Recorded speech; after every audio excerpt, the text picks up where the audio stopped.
namatay si Mama, hindi nagtagal, eventually nagsara din ang law firm na matagal niyang pinaghirapan. Simula noon, plinano ko kung paano ko babawiin lahat.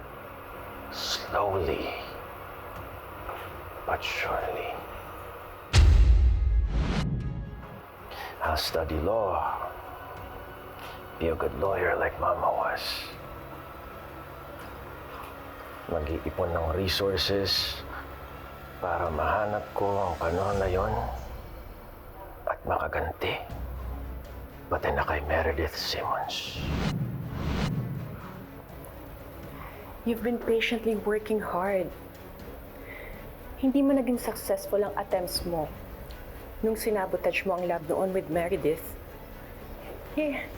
Isa-isa naman nangyayari ang lahat ng plano mo ngayon.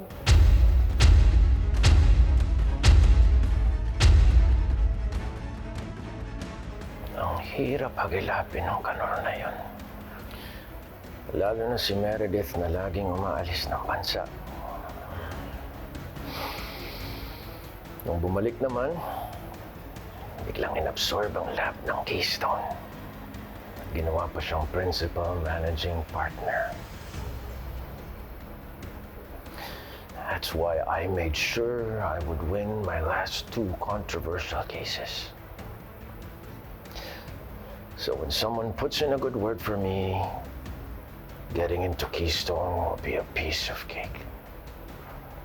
Pero wala naman sa plano ang pagkamatay ni Meredith. Madaya siya.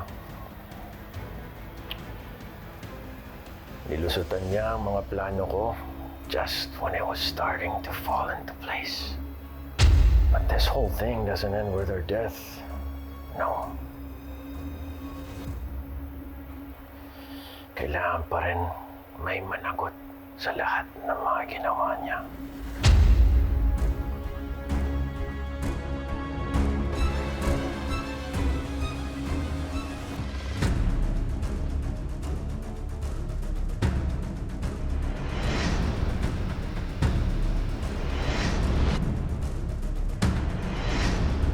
Hirap ko kasi paniwalaan na kasama ko ngayon ng nanay at tatay ko.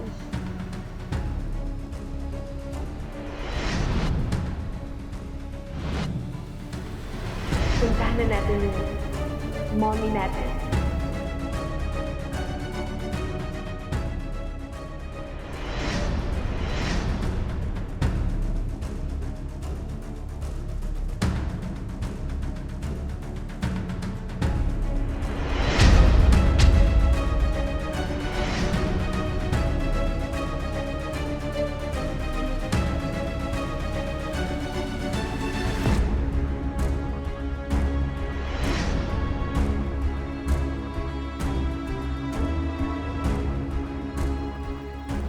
I'm so close to walking through your doors, Keystone. Hintayin niyo lang ako.